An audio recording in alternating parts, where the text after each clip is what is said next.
and then we'll jump into the notes that I have for tonight, including our flight information, and then some things for suggested packing and other things to get ready for our trip. So let me pray first. Dear so God, I just thank you for the opportunity that we have to visit the Holy Land this year. Lord, I thank you that this is a time and an era in history where we're able to go to those places where you chose to have much of the Bible studying take place, and we are extremely grateful to get to walk where Jesus walked. So, Lord, I pray that you would just help us as we prepare, smooth the way for us. We continue to pray for the peace of Israel. Lord, I pray that you would make this trip possible and that we would have safety as we travel and just get a chance to learn so much as we walk in those places where so much of biblical history took place. Thank you for these who are excited to go and are courageous enough to go. Lord, I pray that you would reward their faith with an increase as they travel in the land together. And Lord, I just pray that you would help us to deepen our relationships with you and with each other as we travel to Israel this year. I pray this in Jesus' name. Amen. All right, I'm going to start actually Cool. with a slide. I sent this to you by email about a week or so ago. Let me see if I can share that with you just a second. Where's my share screen? Here we go, just a second. I should have looked at this earlier. So many buttons here. Here we go. Share screen here. Oops, I want to share. Not that one. Just a second. Oops, that's the wrong one. Let's share. Hang on. Sorry about that. Technical difficulty on my part here. Go back to the Zoom. Oh man, I shut down the wrong screen. Here we go. Share this one here. This is the flight information for us.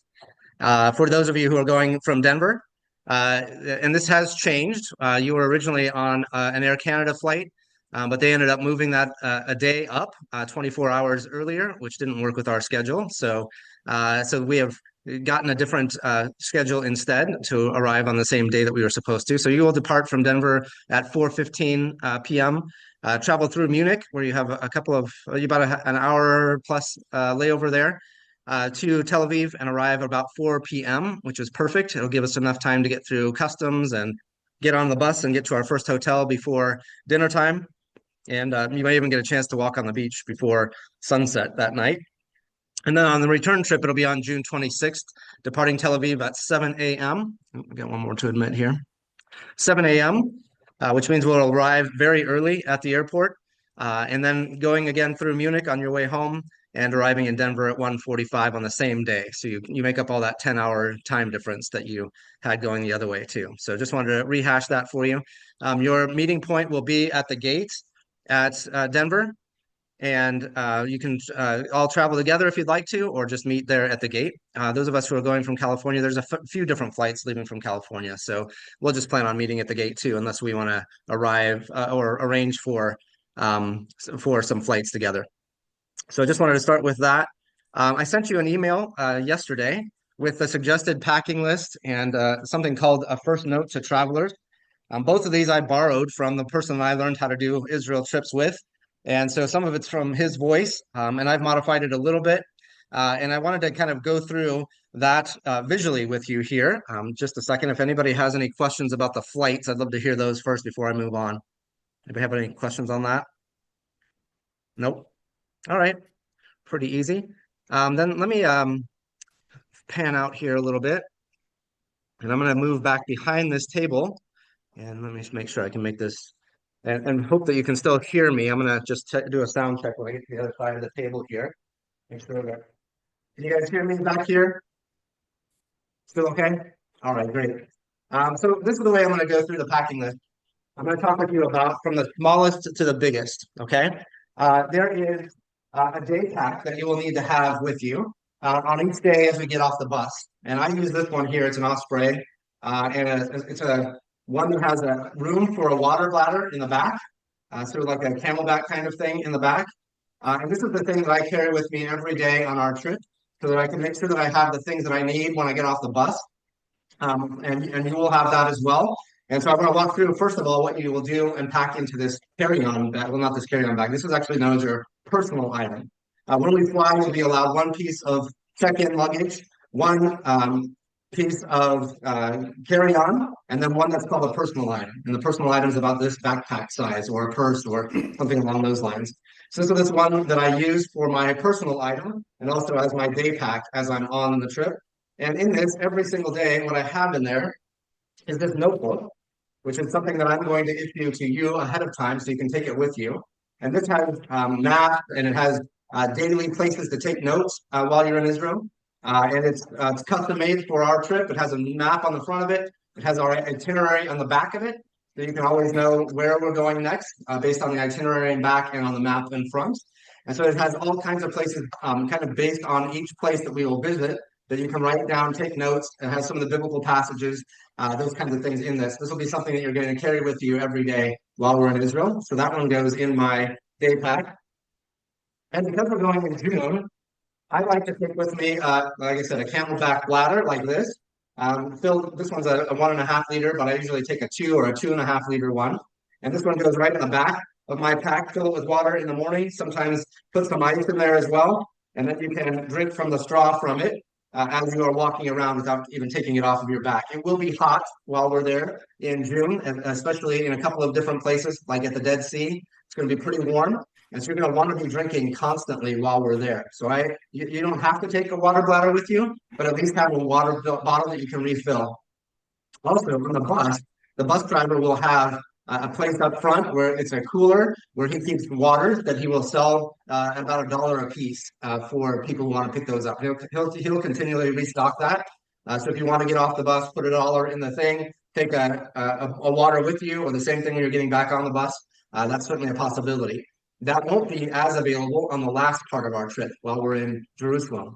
There will be places where you can stop and buy water, but it's going to be more expensive and a little bit less convenient there in Jerusalem when we're there. So I would recommend, particularly in Jerusalem, is you have water that you're carrying with you constantly. Okay. So back to our pack, we have our notebook in there. There's a book that I'm going to recommend to you by Joel Kramer, and I'll put this in an email to you. You can buy it if you'd like to. There's a link that I'll put in the next email that I send to you. It's called Where God Came Down, and it's a very useful tool for helping us to understand some of the sites that we're going to be visiting. Joel Kramer is an archaeologist. He actually lives in Jordan, but he spends most of his time in Israel, and he's written some really good material on the sites that we're going to visit in Israel. He also has some really good YouTube videos out there. So again, I'll put this out on a link to this meeting when we get done with it. Can you guys still see me, or are you still looking at the shared screen? You can see me okay? We're looking at a shared screen. All right. You're still seeing the shared screen? Sorry about that. Stop the share then. All right. There we go. All right. Do you want me to start over? Yeah, in Hebrew would be great. Hebrew? Fantastic. Can I do it backwards? It's just to be a little more of a challenge. That'd be great. This is the pack that I was talking about. This is the water bladder that I was talking about. And this is the notebook. Right here. Okay, so this is the notebook that I was talking about for you guys. All right, sorry about that. Again, technical difficulty there. I'll try to edit that out later on. And this is the Joel Kramer book. Again, that'll be in the link. Unfortunately, this has kind of gone out of print recently. And so it might be hard to find a paper copy of that now. And sometimes they sell for like $250. So if that's the case, you don't need to go and buy one of those. Hopefully he's got them back in print, and you can buy just a regular paperback version much cheaper, $15, $20, somewhere in that range. Something else you're going to want to have in your day pack is a Bible. And this one is the kind of size that you might want to have. You will definitely want to have an Old Testament and a New Testament, because we'll be doing both Old and New Testament kinds of things while we're there. And my preference is for you to have a paper copy of Scripture. Now, I know that most of you have that on your phone or your tablet or something, and it might be more convenient for you to take that along.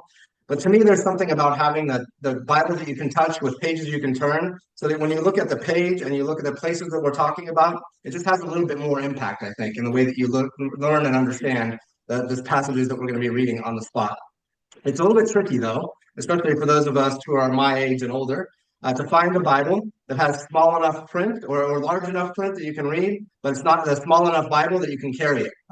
So that's a little bit of a challenge for some, is to find the right size travel Bible, something that you can read, but also something that will fit in your backpack. Okay, so that'll put that one here in my travel backpack as well. Something else you're going to want to have each day And this is a little bit, there are people I know, Americans especially, who don't like to wear hats. However, it's going to be hot and sunny every day that we're in Israel, and we're going to be outside a lot. And so there's a big risk if you're not wearing a hat of becoming dehydrated. In fact, the person who taught me how to do Israel trips, he had been dozens and dozens of times to Israel. And one year we were there with him in June, and he was walking all day around all day down at the Dead Sea area without a hat. And the next day we got to Jerusalem, and he had to go straight to the hospital. And he missed the next couple of days because he had heat stroke because he failed to wear his hat. And so I just want to stress to you that it's important to have a hat in Israel, especially in June. And I know a lot of people may not like the kind of hats that have a brim on them, but it's so helpful for protecting your face and the back of your neck. And this kind of floppy hat here that you can get wet and put on your head to cool you down a little bit, I think is really the most valuable tool that you will have there. You can only enjoy Israel to the extent that you can physically endure it. And so having a hat to keep you shaded and out of the sun is really a must for Israel. So I'm going to put that one here in my pack as well.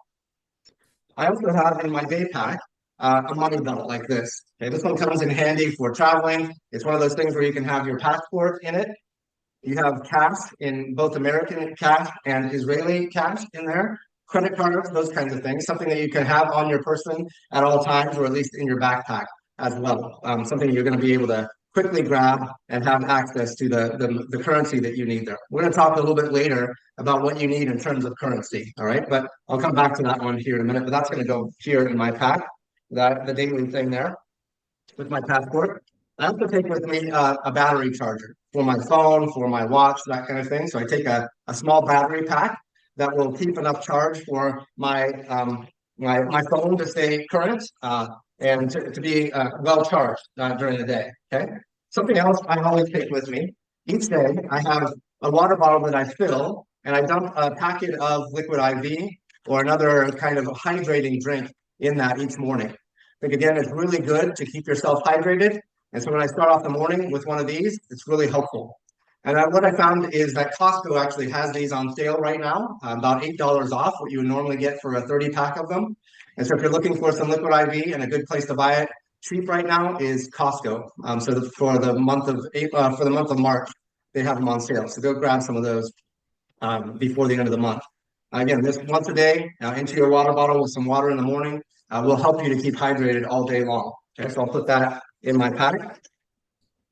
I also think a must is a pair of sunglasses. Again, there's a lot of glare when we're walking around Israel. We're going to a lot of sites that are rocky and kind of bleached by the sun, and so you're going to get a lot of glare if you don't have a pair of sunglasses. So certainly have that with you. One of the things that I put in my day pack is a small first aid kit.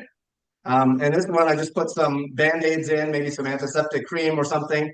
You might get blisters on your feet. And so it's really good if you have some Band-Aids to put on that blister to help you to make it through the rest of the day, or small cut or something along those lines. So I put that in my day pack, okay? So those are all, I think, essentials for traveling throughout the day. Some of you may also take some medications daily or maybe a couple of times a day. So I think it's really good to have a small travel pill box that keeps those separated and enough stock for you for throughout the trip. So maybe Advil, something you want to put in there too for pain relief, or vitamins, something like that. Good idea to have that and put it in your day pack as well. Okay, so really that's your daily carry with you. And what I do is when I'm packing for the trip, is I take my next biggest bag. This is my carry-on suitcase, and actually it's a backpack style that has these foldable. You can actually remove the straps and put them inside, so you can carry it like a duffel bag, or you can wear it like a backpack. And this one I find is the best thing that I can have for a carry-on, okay? And what I do with my carry-on is, first of all, I put my day pack inside of it, especially while I'm going through customs or the security on this side of things, because I don't like to have two bags that I'm carrying through all of those places. So I make sure that my day pack will fit in there, and I pack it with the things that I'm going to want when I'm on the airplane, okay? When I get to the gate, after going through security, I take out my day pack and I leave it, and I put in it anything that I'm going to want on the plane. So things like reading materials, or my earphones, or maybe a travel pillow, those kinds of things. Snacks for the plane ride, they go in this pack. I take it out And then I fill this bag up as my carry-on, and I just keep that as the up in the overhead bin, and I don't even touch it on the whole flight over there. It's just something that was there to carry my day pack, but then I put it up in the overhead bin so I don't have to deal with it anymore on the flight over. When I fill the rest of the space up in my carry-on bag, what I do is I take at least 3 or 4 days worth of clothes in there. Now, it's very rare, but it has happened that luggage gets lost on its way to Israel. And the last thing you want when you get there is to have no change of clothes, none of the maybe essentials that you would need in terms of medicines and those kinds of things. But if you have your carry-on stocked with those kinds of things, then you can survive while you're there in Israel. If you have 3 or 4 days worth of clothing, you can wash those along the way, and you have enough to make it through your trip. And so I pack in my carry-on. What I do actually is I have these packing cubes. Now, not everybody loves packing cubes, and if you're just going to Israel, that's the only trip you're taking, it might not be worth it for you to invest in packing cubes, but I find they're really helpful and convenient. This one is about 14 inches long and about 3 inches wide and about 4 inches deep. Okay. Why 14 inches long? Because that's the average size of a carry-on bag. It's also the size of a small check-in bag, the width of this check-in bag. Okay. And so I can pack 3 of these or 4 of these easily into my carry-on. And what I do is I put in each day a pair of socks in one of those packing cubes, pair of underwear in the packing cube, a shirt, and a pair of pants, okay?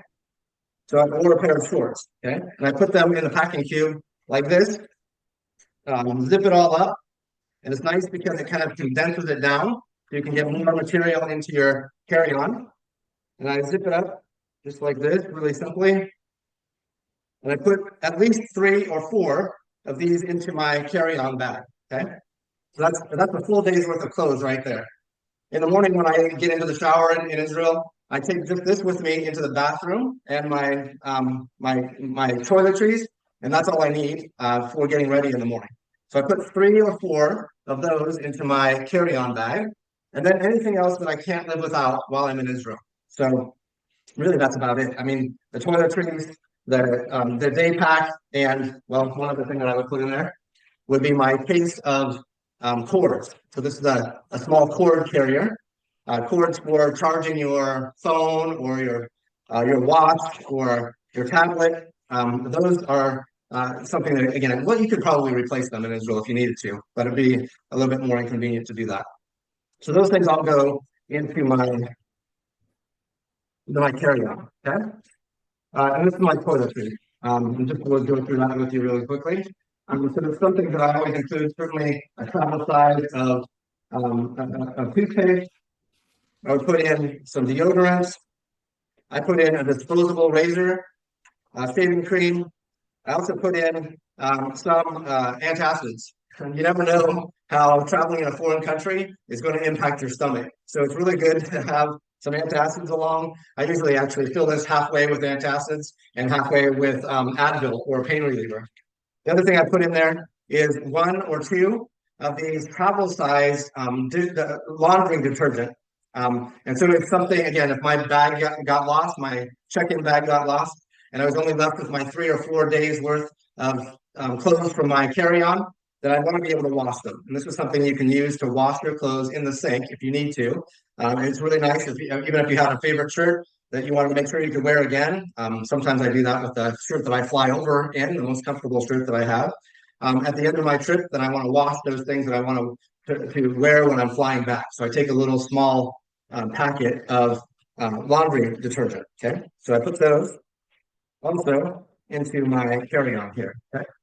That's the whole set of my carry-on bag, okay? I'll zip that up, and then I can take those in through security at the airport. Okay. Anything that you're going to have in terms of rechargeable batteries, like if you have that battery pack that I was talking about, that cannot be in your checked luggage. It has to go with you inside of the aircraft. Okay. So make sure that any of those rechargeable batteries, maybe you have some for a flashlight, or you have that battery pack for your phone or whatever it might be. Make sure that that goes with you either on your carry-on or your personal item. Okay. You can't check that through TSA.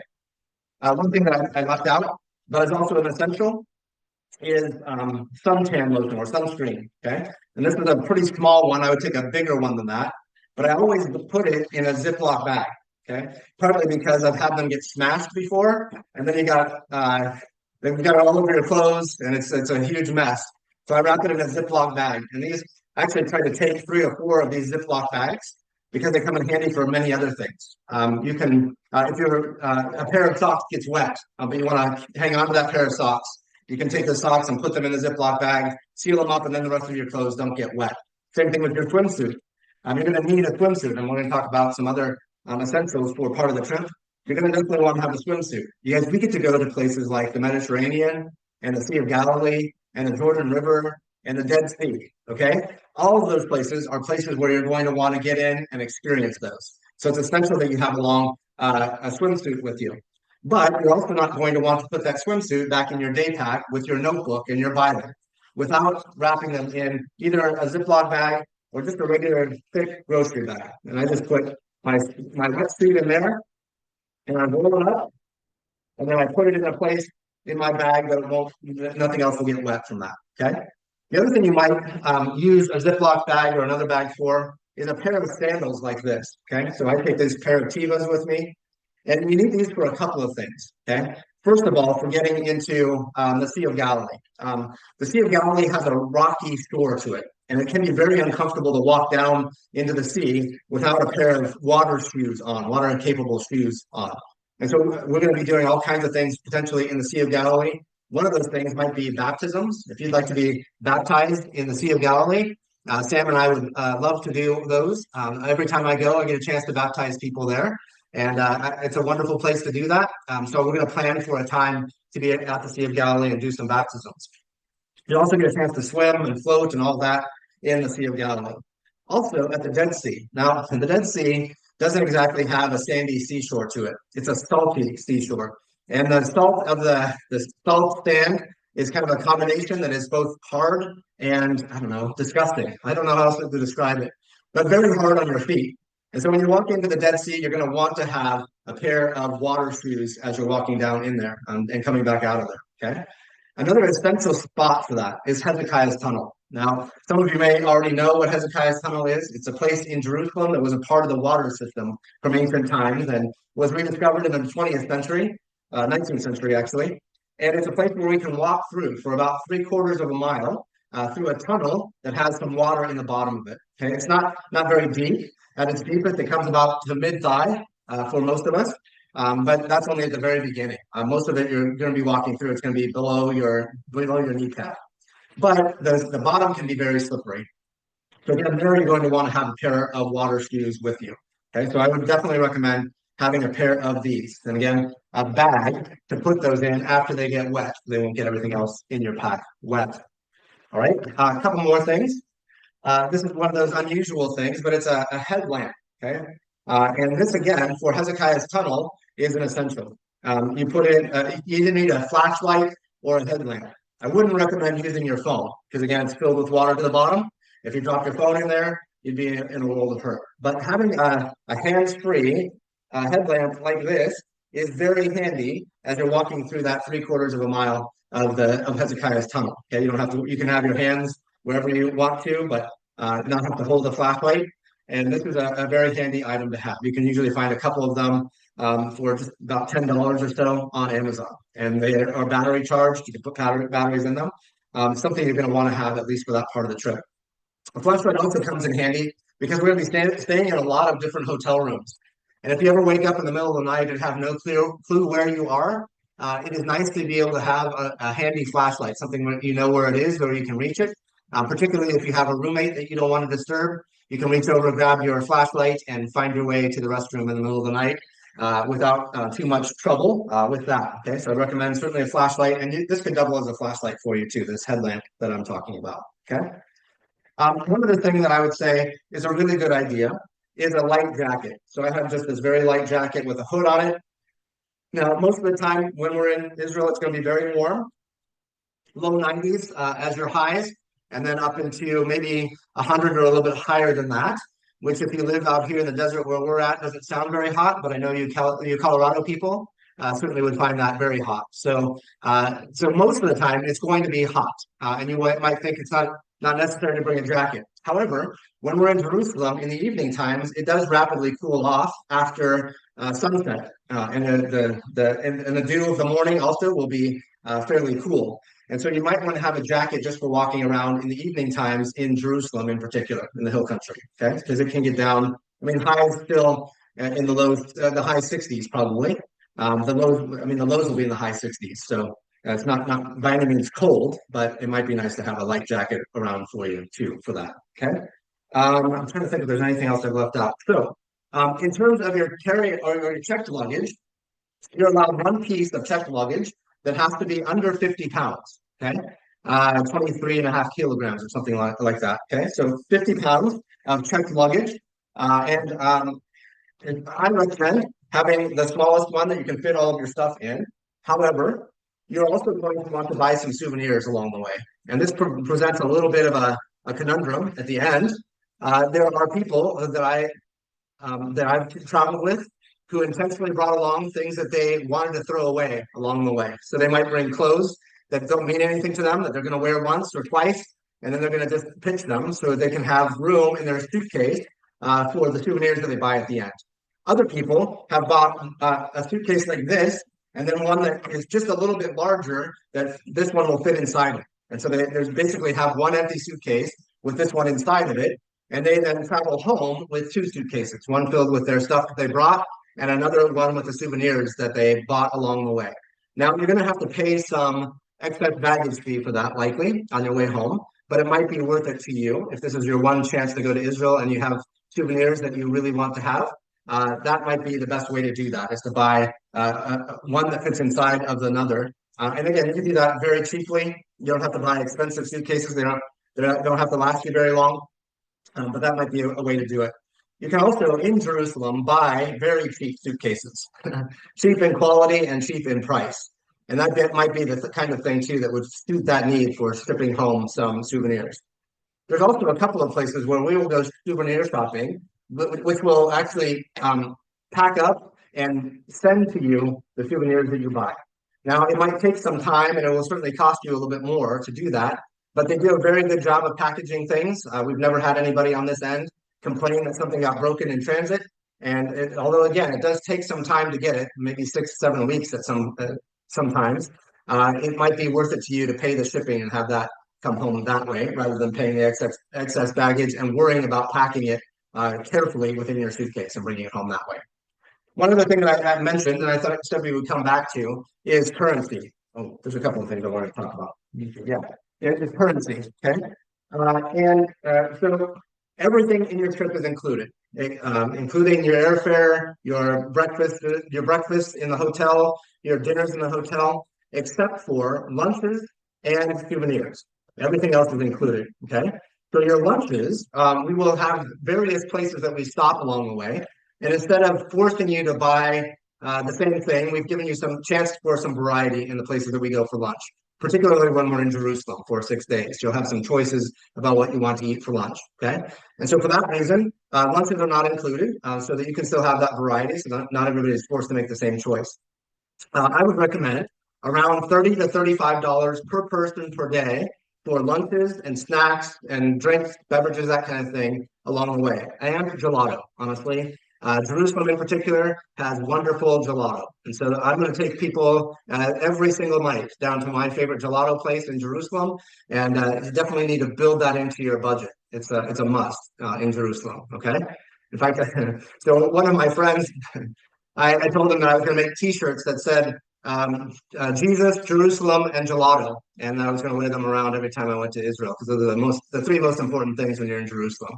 And he actually made me a t-shirt when I came home last year that says Jesus, Jerusalem, gelato in it. So if you want to get one of those t-shirts and match me as we walk down to gelato every evening, I'd love that. So but I think that's a really fun part of our trip, is just talking about the day as we take in some gelato and the scenery in the new town of Jerusalem, new part of the city there. Okay.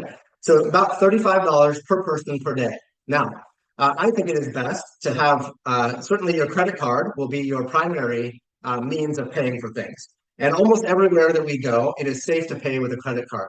There are some souvenir dealers who are not scrupulous with the way that they use your credit card. And so I will warn you in advance about that. You might still risk it on your own in Jerusalem, going to places where to buy souvenirs where they may make some mistakes in the way that they charge your credit card. But most of the places we go, that won't be a problem, won't be an issue. Okay, so you can use your credit card in almost every place that we go to eat and to spend for souvenirs. And so it's definitely good to have a credit card along. It's also good to have some cash. I can't think of too many places that don't accept a credit card, but you never want to be stuck with trying to buy something and they won't take your credit card. So I think it's a really good idea. Everywhere in Israel will take dollars from you. Okay, so you can bring American dollars. It's good to have small denominations of those American dollars. I mean, ones and fives and tens, maybe some 20s, but I wouldn't go any higher than that in terms of denomination because you're not going to get, well, you may get change, but it's going to be in shekels coming back to you. Okay, and so it's best, I think, to have some small denominations of dollar bills. And again, you can spend that on your lunches along the way or on souvenirs along the way too. I think it's also a good idea to get shekels ahead of time. And many banks offer as a service the ability to buy foreign currencies. So my bank, for instance, is Chase, and I can just go in there about a week or two before the trip, and I can ask them for a certain amount of dollars worth of shekels. And usually that's, for me, somewhere between $100 and $200 worth of shekels. And then within a few days, they will order those and get those back. They'll give you a call, and you can go in and pick those up. Okay. The exchange rate is pretty good on that. You do lose a little bit in the exchange rate, but I think it's worth it to have some Israeli shekels. I like wherever I travel to spend some of the local currency. I think people appreciate that, and I think it's a part of the experience to spend some of the local currency. So I would really recommend that you have some shekels along with you as well. All right. So plan on again on about $35 per person per day for meals and snacks and beverages along the way, and gelato along the way. All right. And then whatever you might spend for souvenirs. Now, people will always ask me exactly how much money they should bring, and I'll have to tell you that's a personal choice. You might want to spend a lot more than I do. I tend to be pretty frugal, cheap, whatever, with what I buy along the way. So I don't take a lot of money with me. But some of you, again, splurge because you're on this trip, and I think that's a great thing to do too. So plan on doing that. One other thing I wanted to show you is this adapter. Okay, this is a three-pronged adapter that's type H for Israel or Palestine. If you go to Amazon and you look for a type H adapter for electricity, you're going to find some of these that are three-pronged ones, which is just a grounded one that has a grounding pin on it. And then they'll also have two-pronged ones, and the two-pronged ones will work as well in almost every place. But I like to have this three-pronged one. And part of the reason that I like one like this is because it has a place in the back where you can plug in either a European or an American plug.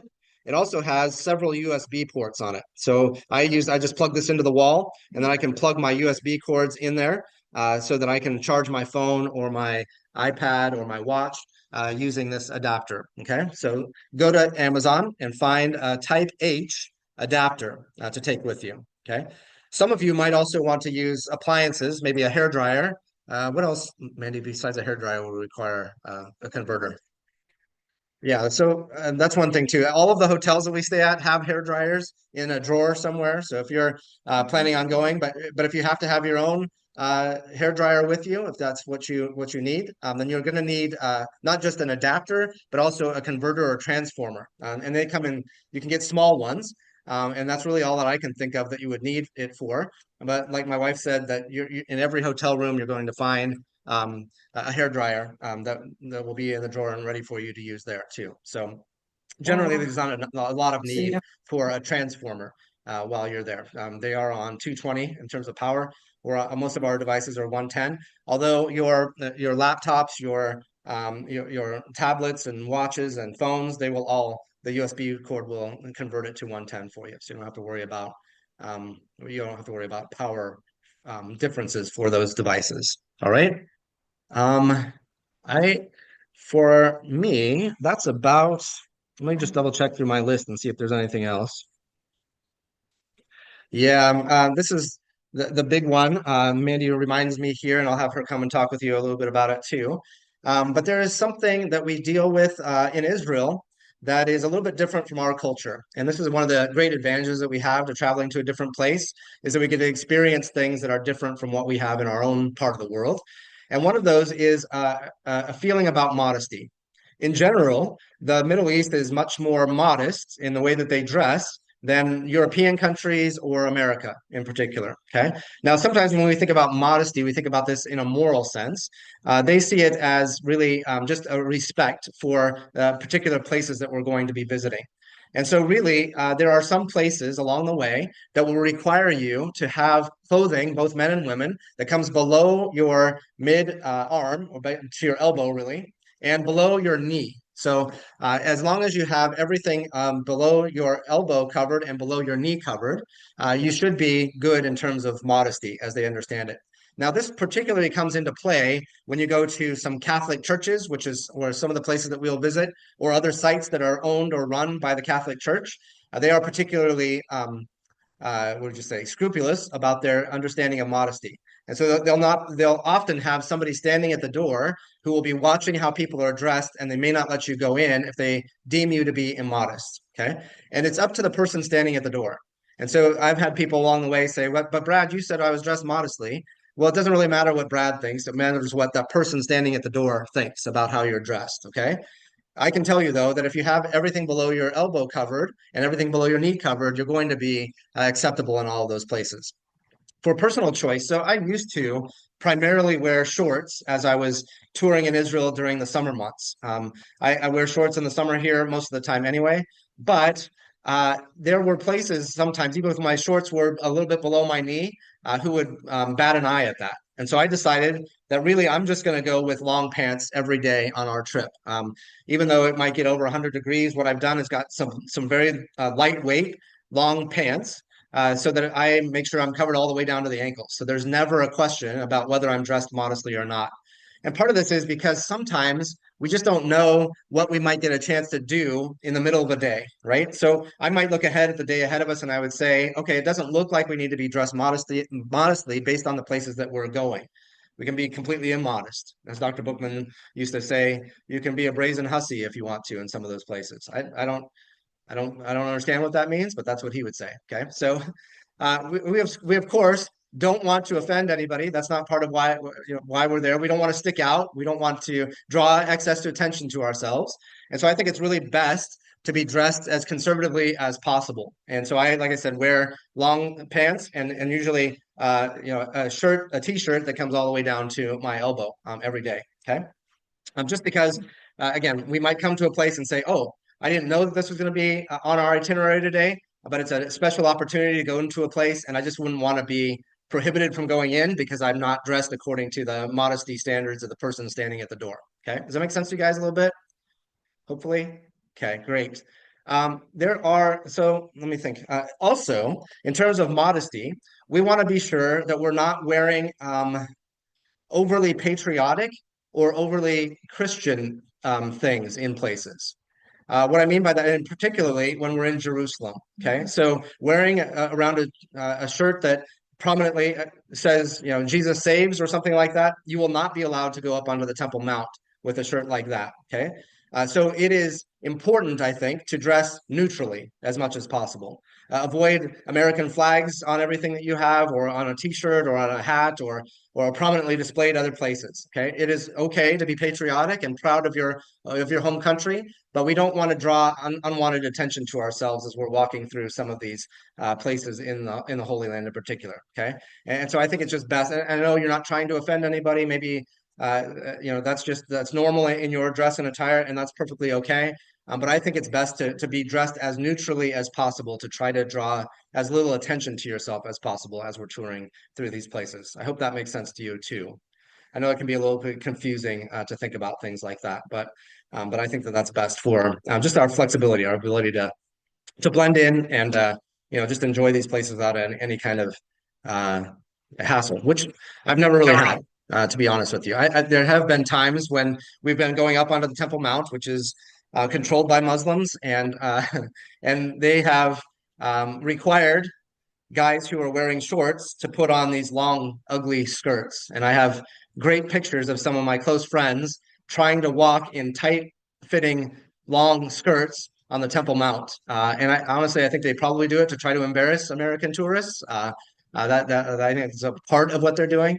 But I think we can avoid that just by having pants and a little bit longer t-shirts along the way with that. All right. I think that's, Mandy, do you want to say anything else? Do you want to talk about modesty for women? Yeah, come on over. Talk about that here for a second. Also, if you guys have any questions, I told Sam that you could text me with any questions you have. But now I can't find my phone, so texting me without my phone here may not be all that effective. So Can you hear me, Brad? why don't you talk and Hi. Just a couple of things real quick. For footwear, Brad talked about sandals, which a lot of people prefer to wear sandals. And so I bought a pair of sandals like this. They're similar to Brad's Tevas, but these are the brand Echo, and they're extremely, extremely supportive. And so when Hallie went a few years ago, she bought a pair of these and she highly recommended these particular brand because she wore them 100% of the time and never wore any other shoes. Personally, I don't like to get my feet dirty, so if we're going to be somewhere where we're going to be on a dirt path, I'll wear closed-toed hiking tennis shoe type of shoes. But I wear these all the time when we're in Jerusalem and on cobblestone streets. For women, so one thing that Brad, you saw his packing cubes.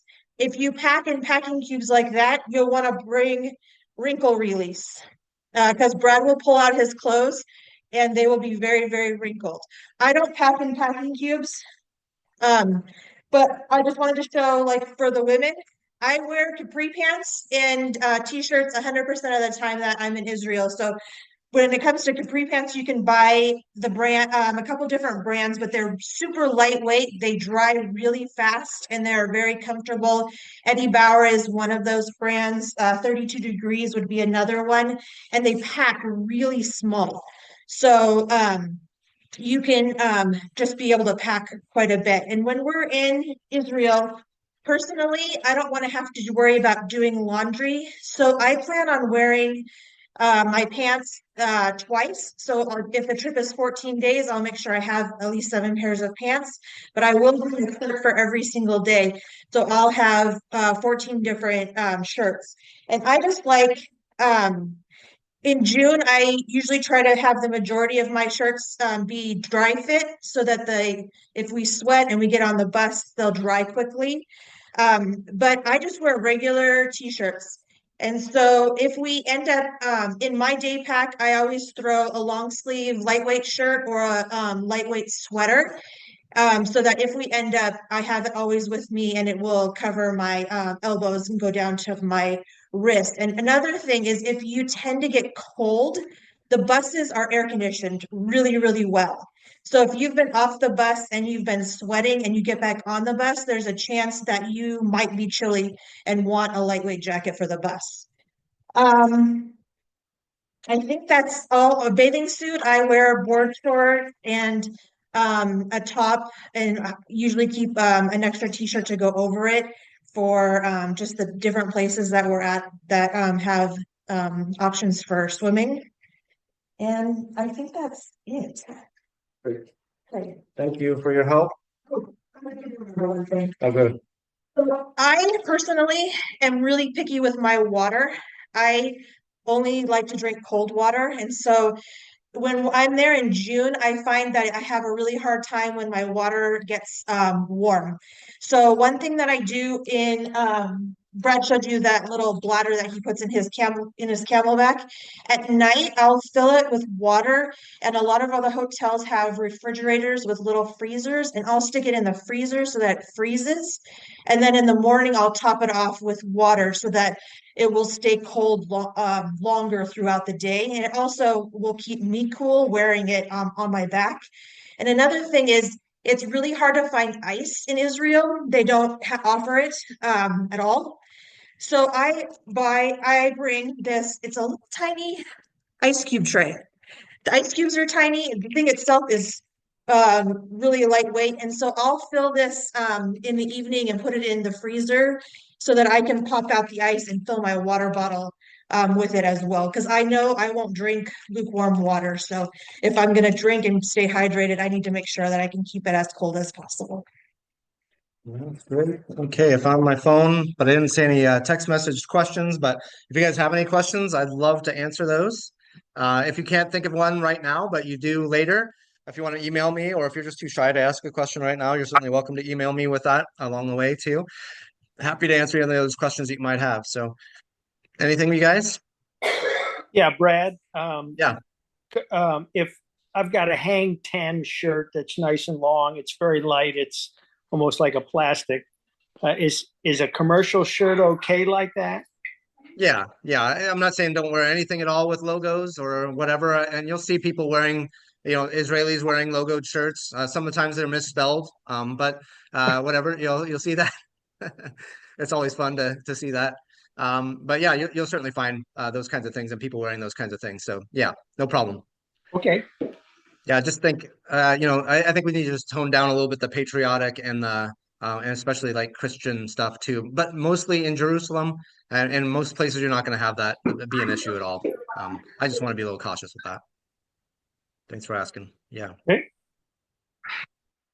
No questions in Colorado? You guys good? Sam? Yeah, someone asked, can we wear shorts in Hezekiah's tunnel? And are there places to change throughout the day as we're going from place to place? Yeah, that's a good question. So Hezekiah's tunnel for sure. You're going to want to have shorts. And yeah, there are places to change just before we go into Hezekiah's tunnel. So you can bring along with you those shoes that the water shoes that you're going to wear. So you don't have to wear them all day before and all day after. And you can change. There are restrooms at the end of Hezekiah's tunnel to change afterwards too. So you can take off any what clothes you have. Some people wear the zip off pants, that have the bottoms zip off, and they'll just have that along for the day, for that particular day or any day. I have people who wear those every day. And you might take, if you get really hot, unzip that bottom part and have your convertible pants on. That's fine too. So I don't want to discourage you from wearing shorts. It's usually absolutely fine, especially the first 6 days when we're on the bus and traveling around the country. Jerusalem is the only place where that might be questions, but you're going to see Israelis wearing shorts in Jerusalem too. So I don't want to scare you away from wearing shorts. I just want to make sure that I'm the most flexible that I can be in case something comes up and we can walk into a place. Again, if you have those shorts, and like Mandy mentions, the ones that come down below the knee, capri shorts, or what she call them, capri pants, right? Those are absolutely okay. I had a quick question. Great. Is there any places that we'll go that have really hard limits on photography or expert level photography? Like if I had a camera with a gimbal and I was doing like some video shots or something, is there a place that they would just confiscate that or anything? So very rarely. There are a couple of churches that come to my mind that don't want to have photography inside, but those are pretty rare. And they're the kind of places where you can just not have your camera on or have it in a bag or something. So it wouldn't be like you wouldn't be able to have it with you at all, and just might have to stow it in your backpack while you're in that church. But that's pretty rare. I can think of 2 or 3 places where that's not possible. So. Okay, perfect. In fact, if you're going to take lots of really good pictures, I'm going to want copies of all those really good pictures, because I don't do a very good job of taking pictures, but I love to have good pictures. So, maybe I'll get a copy of those from you afterwards. Absolutely. I'll definitely be getting some like really good pictures and videos and stuff. Great. Oh, that's awesome. I love it. Was hers a 2.0 or was it a regular? Mandy's sandal shoes, was it a 2.0 or a regular? Do you know if yours are 2.0 or regular on your Echoes? No, actually, I buy them off of eBay. She buys them off of eBay, finds used ones, or yeah. They're the the Echo Yucatan, I believe, is the model of them. Right. And they have those for men as well as women. So I wear those often too. I really enjoy those. They're really good for on and off road. So a lot of people, like if you have time and you look on eBay, you can often find that people buy them and then either didn't wear them or wore them once. And so this is my second pair, and I bought them both off of eBay, practically brand new. Mhm. for much.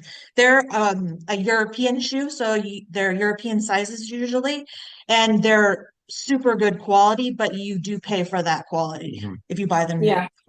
Yep. Some people, their feet can take walking in those all the whole trip, and Mandy, I think, wears hers most of the time. My feet are more sensitive, and so I almost always every day I wear basically hiking type shoes every day. Remember, when we're there, we're going to be walking on uneven ground, a lot of sandy ground, dirty, dusty.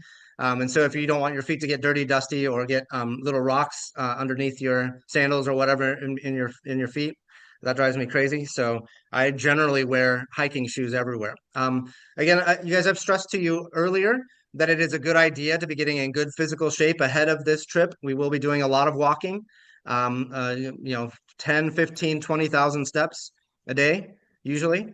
And it's walking up and down hills, up and down stairs, and on uneven ground. A lot of the places that we visit they were meant to be fortresses, not easily accessible. So they didn't make them friendly for people to just walk up to. So we'll be doing a little bit of that hiking to do that. So again, don't want to scare you with that. We will have lots of breaks. We'll be on the bus and get a chance to sit down in an air-conditioned area for times in between. But there will be a considerable amount of walking up and down. Somebody asked also about opportunities to change, and there will be, especially when you're in Jerusalem. Our hotel will be inside the city walls of the old city of Jerusalem. So you'll never really be more than a kilometer, 6/10 of a mile away from your hotel room. So you can always, if you had to, run back and change. Again, but you'd have to know how to find the group from there. So, yeah. Can I bring Go water? ahead, Donna. Can I use walking sticks? Yeah, you can. Okay. Yeah, certainly. I've had people on groups bring walking sticks or canes or something along those lines for extra footing and just stability. Yeah, that's absolutely okay. We Absolutely. were also thinking, Brad, of bringing snacks. Yes. Just pack one of the bags, and then each day we Yeah. can take them with us.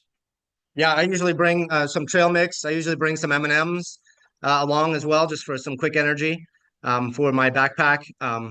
Sometimes there's a little bit longer between breakfast and lunch than you might be used to, or a little bit longer between lunch and dinner, just because we try to pack as much as possible into a day. So it's really a good idea to have some snacks along the way. Okay. Yeah. But all the places that we eat breakfast and dinner are all you can eat buffets. So you're going to get chances to fill up along the way too. Now, typically, what are yeah, the size of the lunches? The size of the what? Size of the lunch? You just buy your Oh. own. We're buying our Yeah, own, so- but are the portions usually enough that we could split it, or is it something that we each have to buy one? Yeah, I guess that's kind of personal too, Bart. I don't know. Some guys eat a lot, so they may not want to share it with their traveling buddies. So I don't know. It's a little hard for me to answer that. They're good sized portions, and maybe you can share them. It's also possible, like at the breakfast buffet, there may be some fresh fruits that you could take and put in a Ziploc bag and take with you and snack on during the day too, or maybe a bagel or something like along those lines, pastry or something that you could stick into a bag and have as a snack along the way too. So. Okay. That's certainly possible. Yeah, good questions. What else, you guys? You guys excited? Yeah. Absolutely. All right. I'm excited. Well, I don't want to take any more time than you need to, but if you have questions, I'd love to answer them. Go ahead, Sam. Can you hear me? Yeah. Okay. Yeah, what's your question?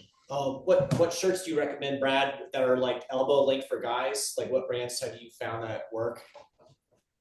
So I often wear, just plain t-shirts, and it doesn't have to come all the way down to your elbow. It's more of covering like the middle between your elbow and your shoulder. So a regular t-shirt, just like the one Sam's wearing right now, that's going to be fine everywhere that you go. You're never going to have a problem with a t-shirt like Sam's wearing now. I tend to wear, what are they called? Polo shirts, like a collared polo shirt. I have just one. I love the feel of those. So I have, kind of the dry fit ones, especially for the summertime. I get the dry fit polo shirts. And to me, that just keeps me at the right temperature. And again, you never have a problem anywhere you go with that. So that's generally what I wear. Thanks. For some of those stricter modesty standards, are you talking about having to cover down to your wrist or just a No, shirt no. like I'm wearing? Now, again, what you're wearing, that shirt that you're wearing is going to be fine for modesty anywhere that we go. So Okay. just as you're dressed right now, you're going to be fine, just like that. So basically just not tank tops. Not tank tops for sure. Yeah, no sleeveless, no tank tops or halter tops, those kinds of things. None of that. Again, you're going to see people dressed like that. So it's one of those things where you're going to say, well, Brad said we can't dress like that. But you're going to see people dressed like that in Jerusalem, in particular in the summertime. So I just want you to know that that's the modesty that's required in churches and in some neighborhoods that you will walk through in Jerusalem. Okay. So there, yeah, I just want to be like that, that the most conservative standard that we can meet, just so that we don't run into any kind of issues, you know, if that makes sense. I know it's confusing, but yeah.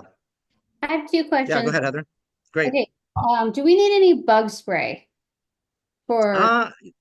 Generally, no. I mean, you occasionally run into some mosquitoes, but generally, not often at all. I can't remember ever getting mosquito bites. Maybe at the very far north at Dan or Caesarea Philippi, but that's pretty rare. So no, I wouldn't say you need any bug spray. Okay, then my other question is, are we going to be able to leave stuff on the bus, or do we have to try everything? Oh, that's a great question. I'm glad you asked that. Yes, the bus is absolutely safe. The bus driver will be with the bus and have it locked. And that is a big part of kind of the, I guess, ethos for travel tourists in Israel. They want to make sure that your bus is well taken care of. So you can leave diamond rings on the bus if you want to. They're going to be absolutely safe in there. So yeah, every time we get off the bus, I'll try to remind myself to tell you what you will need at a particular stop. I mean, you always assume you're going to need your notebook and your Bible. And if not, if it's just an off and on real quick, then I'll just tell you, hey, you don't need anything at this stop. Okay. But yeah, that's a great question. Everything that you leave on the bus will be safe. Something else I wanted to tell you is we're going to have these little listening devices. Okay, so I'll have a microphone with a broadcaster on it, and you'll be wearing another receiver with an earpiece for it. And so you can be, anywhere within 100 yards of me, you're going to be able to hear what I'm saying. They're called the Whisper device. They're super handy, and it makes it so that you can hear me everywhere, and you don't have to be right near us. Now, our group is going to be a smaller group, and we're also going to be at places where we're going to be alone. We're not going to see anybody else there. So I would prefer that you not run around someplace where I don't know where you are. But you tell a buddy or you tell your small group leader where you're going to be, and we'll kind of break up into smaller groups. But for the most part, you'll be able to hear me and be within reasonable distance through those whisperers, which is great. It saves my voice, so I don't have to yell, and it also gives you an opportunity to wander within reason nearby us there too. Yeah. Other questions, you guys?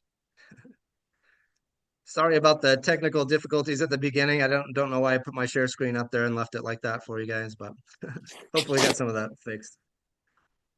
Maybe if we could get pictures and names of people.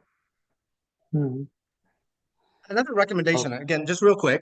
I think it's good to have a small little notebook aside from the one that I'm giving to you, so you can record your photos along the way.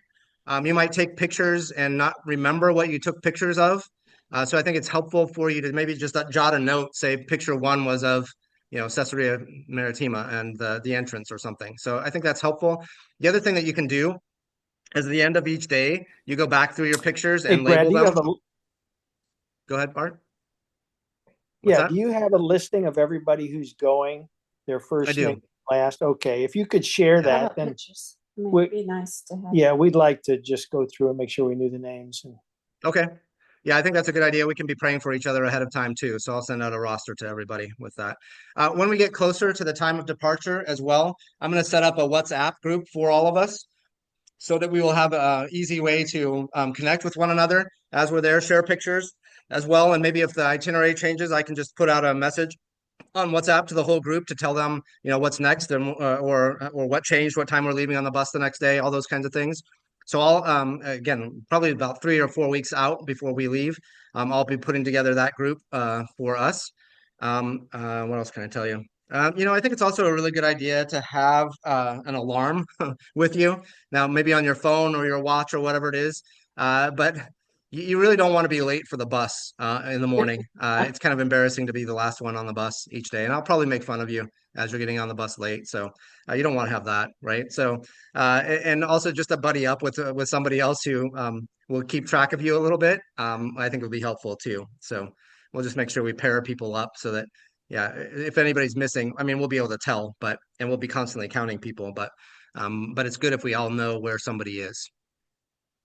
Okay. I think that's pretty much it. Again, if you have any other questions, feel free to email me, call me, whatever it is, and I will answer your questions for you to the best of my ability. And I'm really looking forward to it. We're now about 12 and a half weeks away from departure, so it's going to start to count down more rapidly. I love it when it gets to single digits, and I think we're at 88 now. So double digits, so we'll get down to single digits, and I'll be really excited. But right now, it's fun to see it come down below those triple digits in terms of dates. So, hey, well, okay, I keep saying one more thing. But if you want to look at the weather ahead of time for Israel, there's 3 places that I would be checking ahead of time. One of those would be, Tiberias. So you can look on your weather app for Tiberias, Tiberias. That's a major town on the Sea of Galilee, and we're going to be there for a couple of days. So you'll want to check what the weather is going to be like there. I would also look for Netanya, Netanya. Again, Netanya. It's the town on the coast where we're going to stay the first couple of nights while we're there. And then, of course, Jerusalem is good to look for to see what the weather's like. And again, as we get closer, 10, 15 days out, you can see what's actually going to be like when we get there to get an idea of the temperature in those places. I can tell you it's going to be warm, but it's going to be great. You won't mind. All right, I'm going to let you guys go. Thanks for your time and attention. And don't hesitate to email me, call me if you have any questions. All right. I have a All question. right. Yeah. Yeah, Does, go ahead. hey, Brad, Yeah. does each room have their own bathroom, or are we in a? Yes. Okay. Yeah. Every hotel room will have its own bathroom. Yep. Okay. Yep. The bus, however, does not have a bathroom on it. So yeah, but we will have plenty of restroom breaks. So no worries. And do you have to pay for restrooms? Very rarely. There's only 1 or 2 places Okay. where that's the case. Yeah. So a couple of shekels. Yeah, it's usually a couple of shekels, and it's usually in a place where we're going to be going to a free toilet within a matter of minutes anyway. So you could probably just skip it. So. Yep. Okay. Yep. All right. Great. brother. Thank you, guys. Thank you. See you later. Bye. Thanks. See you.